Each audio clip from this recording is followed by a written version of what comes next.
I never thought watching a guy breathe fire would lead to me almost burning down my own apartment, but here we are. Seriously, if you told me a week ago that my night out would end with singed curtains and a new boyfriend who literally spits flames, I'd have laughed in your face.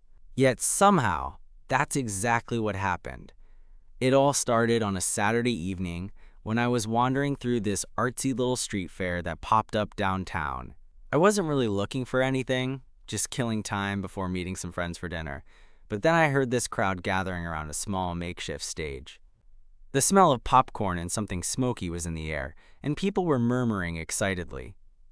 Curious, I pushed my way closer. That's when I saw him. He was this guy in his late 20s, lean and tanned, with dark hair slicked back just enough to look effortlessly cool. He wore a tight black tank top and faded jeans, his arms inked with tattoos that peeked out as he moved. But the thing that caught my attention more than anything was the way he held himself. Confident, a little mischievous, like he knew exactly what he was doing and was about to blow everyone's mind. He pulled out a little metal container, lit a torch, and suddenly flames shot out from his mouth. The crowd gasped and clapped, some people snapping videos on their phones.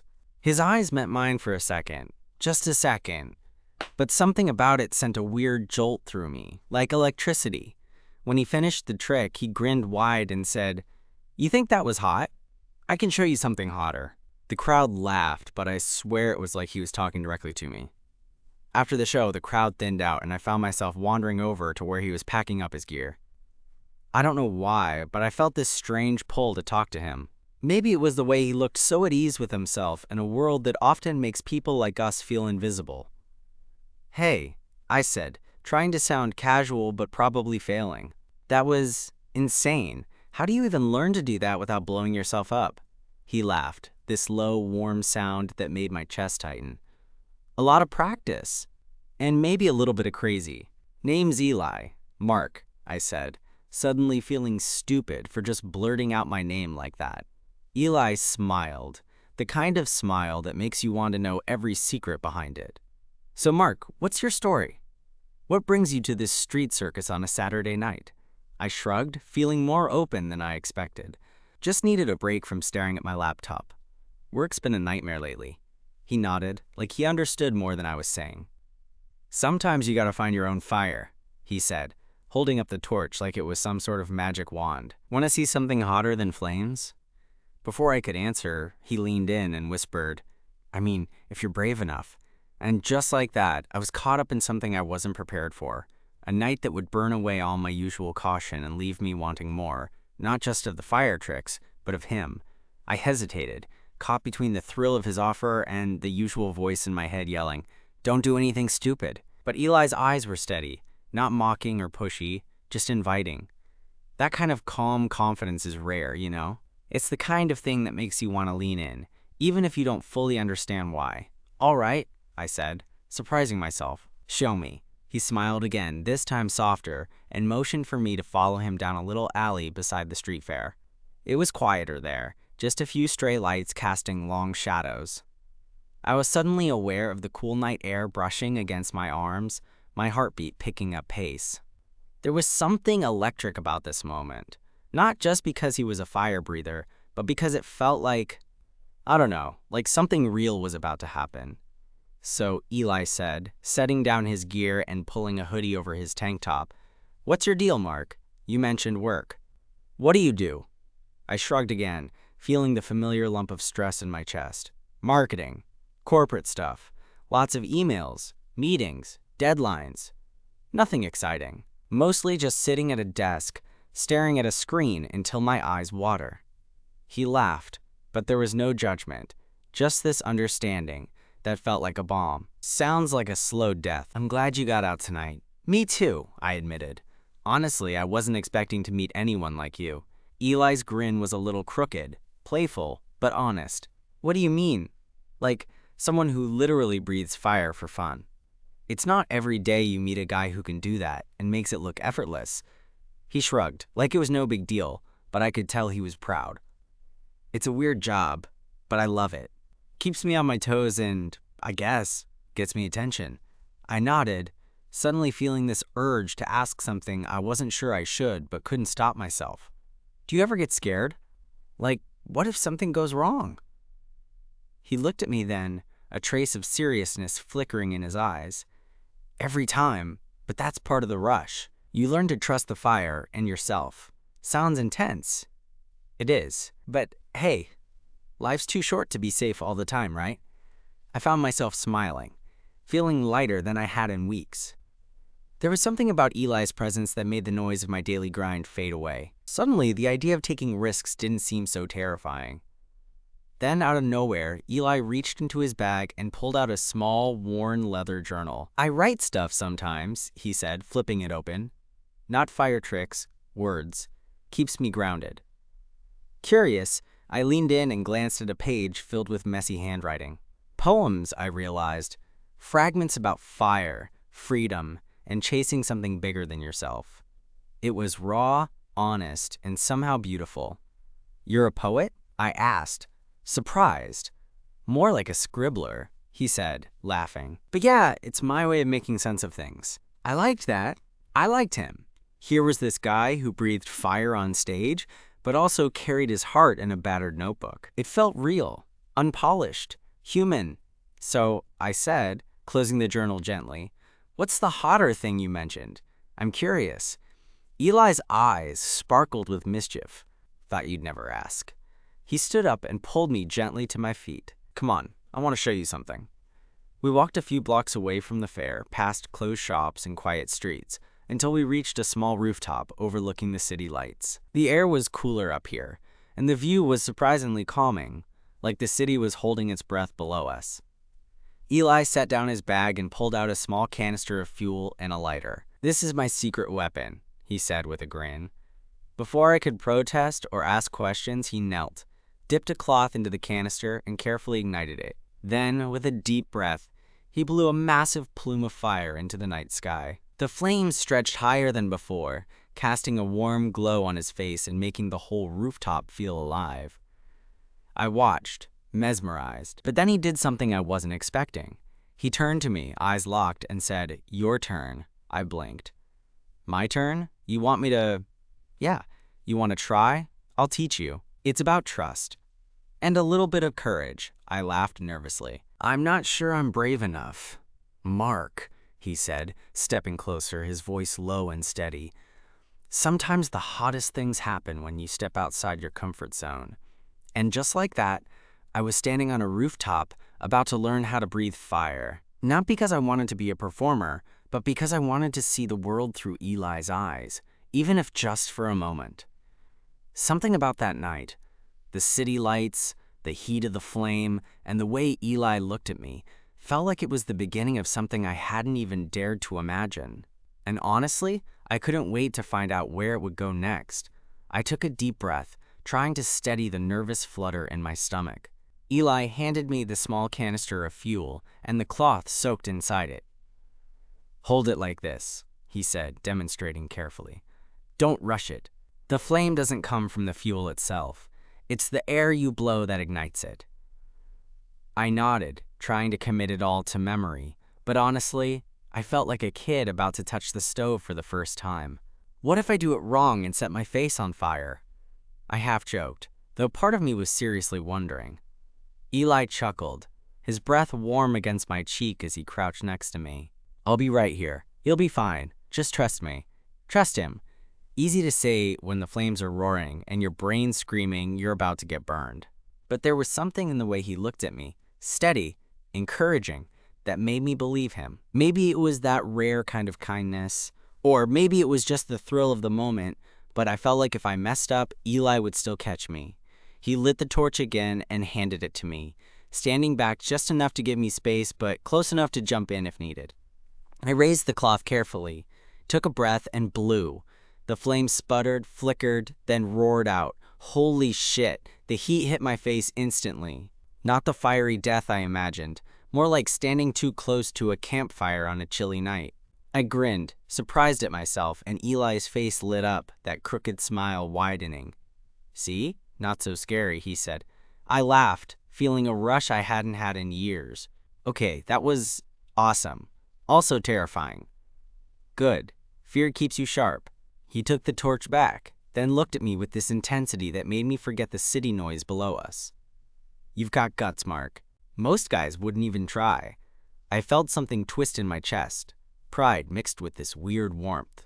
Because here was this guy who could probably have anyone he wanted, and he was impressed by just me. Not just my fire-breathing attempt, but me. Me, the marketing guy with zero street cred or stage skills. We sat down side by side on the rooftop's edge. The city sprawled beneath us like some glowing galaxy. Silence settled between us, comfortable and unforced. So, I said, breaking the quiet, "What made you start doing this?" Fire-breathing, I mean. Eli's gaze drifted to the horizon, and for a moment, he looked vulnerable, like the tough exterior softened. I guess I was always chasing something bigger. Grew up in a small town where being different wasn't exactly welcomed. Fire was my rebellion. My way to stand out, to be loud without saying a word. I nodded, understanding that feeling all too well. Yeah, I get that. Corporate life's been choking me lately. Like I'm stuck in this cubicle, pretending to be someone I'm not. He laughed softly.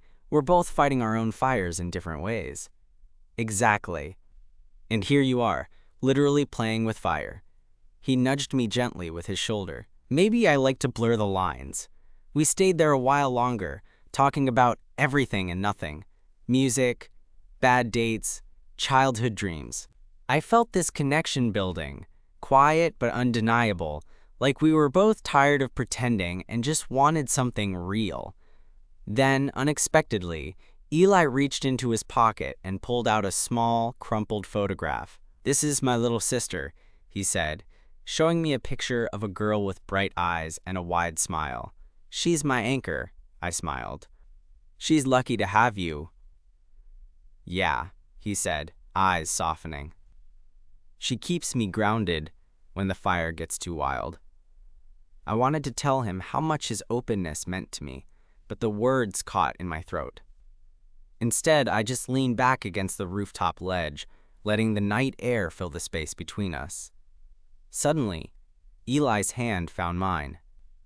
It was warm, steady, and completely unexpected. My heart thudded in my chest, and I didn't pull away. "Mark," he said, voice low. "There's no pressure. I like you. More than I'm used to." I swallowed hard, feeling the truth of it echo inside me.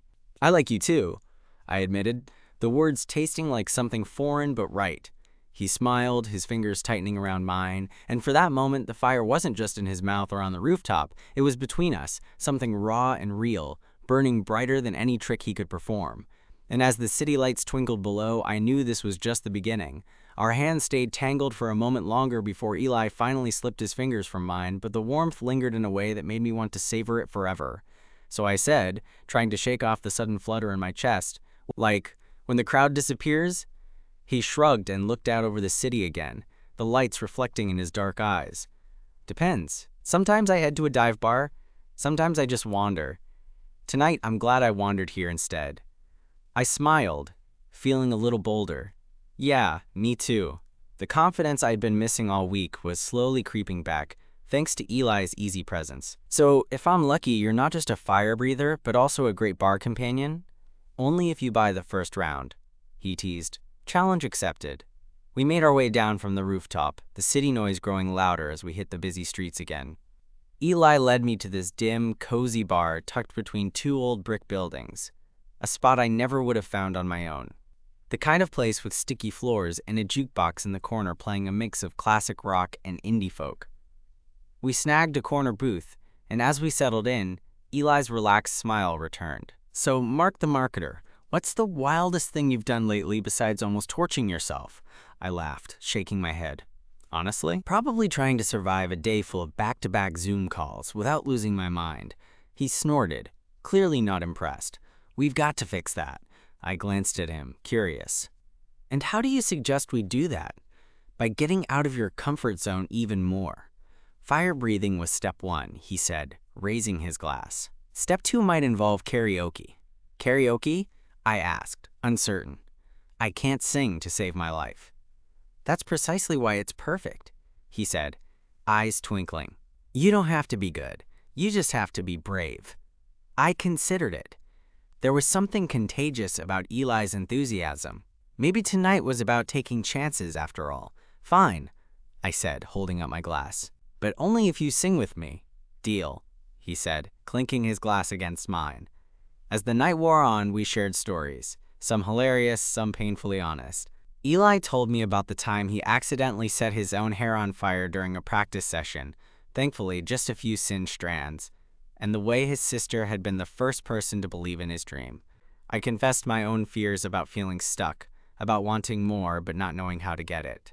Somewhere between the laughter and the music, the bar's low light made everything feel intimate. Our shoulders bumped, our knees touched under the table, and it felt natural, like we'd known each other longer than a few hours. When the karaoke machine finally lit up, Eli grabbed the mic first and belted out a surprisingly soulful version of an old classic. I couldn't help but cheer, feeling alive in a way I hadn't in ages. Then it was my turn. I stepped up, heart pounding. The song started, a goofy, upbeat tune I'd secretly loved since high school. I sang terribly, but Eli's grin never wavered. He was right. It wasn't about the notes or the rhythm.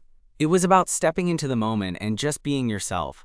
When I finished, Eli was the first to clap, his eyes full of something like pride. See? Hotter than fire. I laughed, shaking my head. You're impossible. He leaned in, dropping his voice to a whisper. Maybe, but I'm hoping you're willing to take the heat. I met his gaze, the city lights reflecting in his eyes, and felt that same spark from earlier, the one that promised something unexpected and real. Yeah, I said softly. I think I am. We left the bar hand in hand, stepping out into the cool night, the world suddenly full of possibilities I hadn't considered before. The air smelled faintly of smoke and something sweeter. Hope, maybe. As we walked side by side, I realized that meeting Eli wasn't just a random night out. It was a turning point. A chance to rewrite the story I'd been stuck in for too long. And honestly, I was ready to see where the fire would take us next. The night air was crisp as we stepped out of the bar, the buzz from the music still humming softly between us. Eli's hand was warm in mine, and for a moment I didn't want to let go. We walked slowly, no real destination in mind, just moving together through the empty streets. The city had this late-night glow, street lamps casting long shadows, neon signs flickering on and off, and the occasional distant hum of a car passing by. So, I said, breaking the comfortable silence, "What's your story beyond the fire? Like, if you weren't out there breathing flames and stealing the show, what would you be doing?" Eli gave me a sideways grin. "You mean besides being a part-time pyromaniac?" Honestly, I've thought about it. Maybe something with art. I've always loved painting, but fire is just easier to explain with a crowd watching. I laughed. That sounds kind of poetic. Painting with fire. He nudged me playfully. You're full of surprises tonight, Mark. A marketer with a wild side. Only when I'm with you. I teased back. We ducked into a small park, the benches empty and the grass damp with dew. Eli sat down with a sigh and patted the spot beside him. I joined him, and we just looked out over the city skyline, the lights twinkling like distant stars. You ever feel like you're pretending to be someone else most days? I asked, softer this time. More than I'd like to admit, he said. Sometimes I wonder if the fire is the only real part of me. The rest is just a mask to get through the day. That hit me harder than I expected. I knew the feeling all too well. Yeah, like the parts you show don't really match what's inside. Eli nodded, his eyes fixed on the horizon. Exactly. But then, when I'm performing, it's like everything else fades away.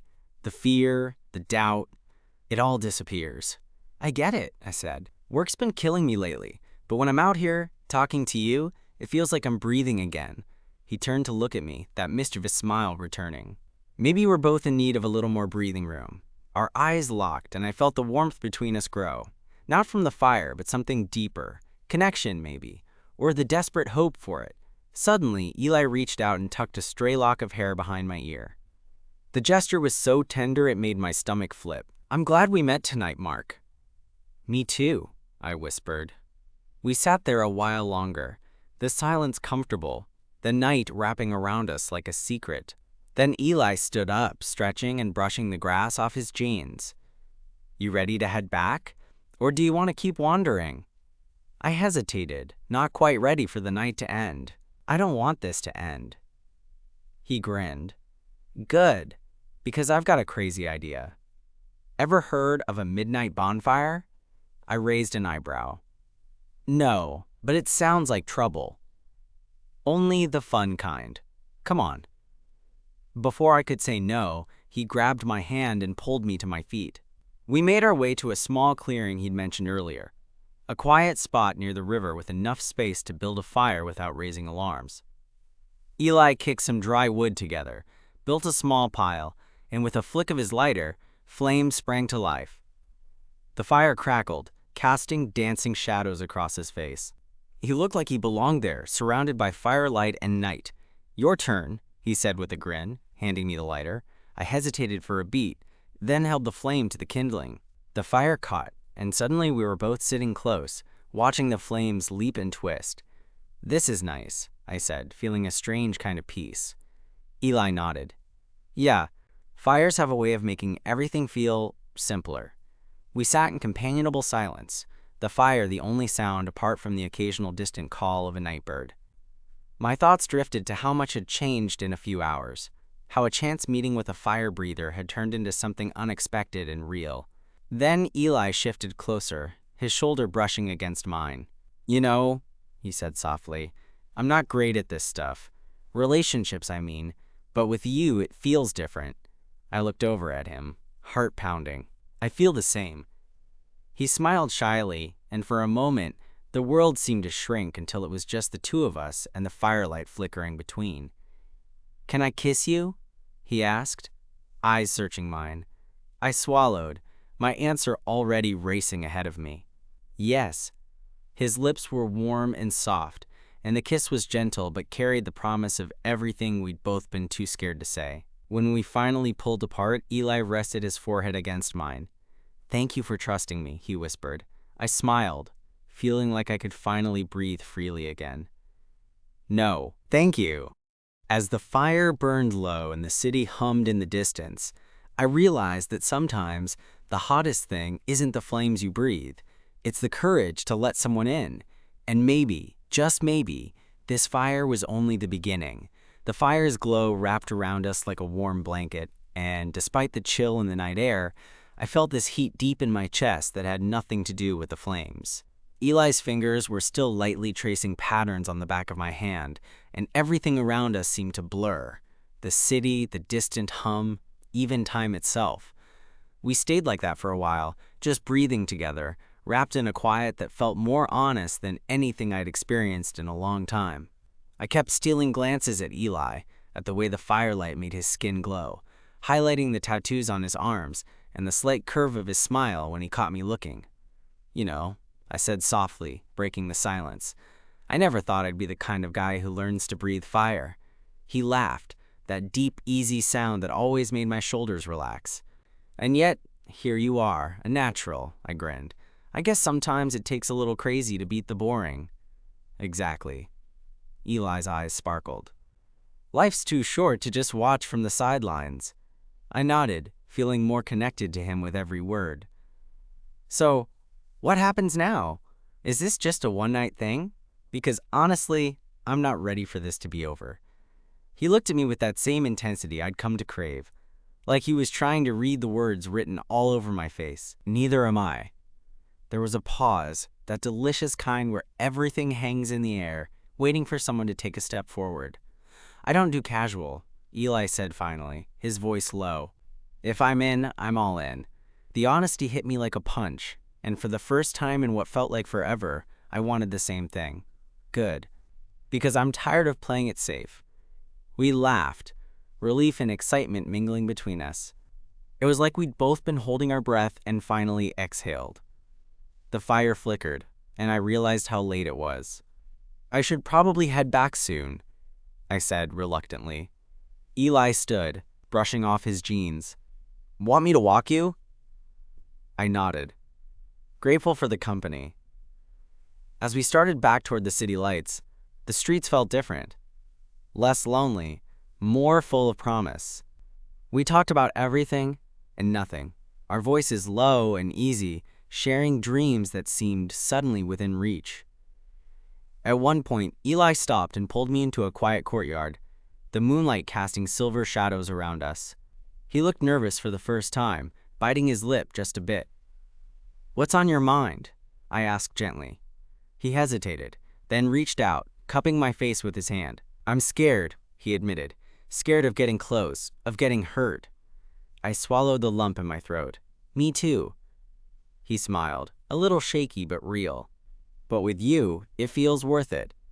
I leaned into his touch, feeling the warmth of his palm and the sincerity of his words. "Then let's take the risk together." He closed the distance, kissing me again. This time slower, deeper, like we were both making a silent promise. When we finally pulled apart, I felt lighter, like a weight I'd been carrying was gone. "Stay with me?" Eli asked, hope shining in his eyes. I nodded without hesitation. "Yeah, I want that." We walked the rest of the way to my apartment hand in hand, the city's night sounds fading into a comfortable background hum. Later, as we sat on my couch, feet tangled and laughter spilling easily between us, I realized I wasn't just breathless from the fire anymore. I was breathless from everything Eli had brought into my life. The danger, the thrill, and most of all, the possibility. Maybe breathing fire wasn't just about spectacle or tricks. Maybe it was about finding someone who could ignite something inside you didn't know was there. And for the first time in a long time, I was ready to burn bright. In the days that followed, things between Eli and me unfolded with a kind of quiet certainty that felt almost unfamiliar, but in the best way. We weren't rushing anything, didn't need to, just simple texts checking in, spontaneous coffee dates, and long walks where the conversations never ran dry. The fire-breathing guy and the corporate marketer, two worlds that somehow fit together, messy edges and all. I found myself looking forward to every moment with him, not because he was some wild, untouchable flame, but because he made me feel seen. Like I wasn't just another face in the crowd or a work email to be answered. He saw me, the real me, without judgment or pretense. And maybe that was the hottest thing of all. One evening, we ended up back on that rooftop where it all began. The city stretched out beneath us, familiar and vast. Eli pulled out the little journal he carried everywhere, and we sat side by side, reading his scribbles under the soft glow of string lights. "Funny," I said, "how fire can burn bright but also warm you." He looked at me, eyes soft. "Yeah. And sometimes it's not about the flame itself, but who's standing beside you in the dark." I smiled, feeling the weight of those words settle in my chest. We didn't have to say much after that. The silence was full of everything we'd discovered. Trust, hope, the kind of connection that makes you willing to take risks you never thought you would. Later, when Eli kissed me under that open sky, it wasn't just passion, it was a promise. Not of perfection, because life rarely offers that, but of something real, something worth holding on to. And as the night wrapped around us, I thought maybe this was what I'd been searching for all along. Not just the fire, but the quiet moments after, when the world softens and you know you're exactly where you're meant to be. Yeah, I'd learned how to breathe fire that night. But more importantly, I'd learned how to let someone else in. And that, I realized, was the bravest thing I'd ever done.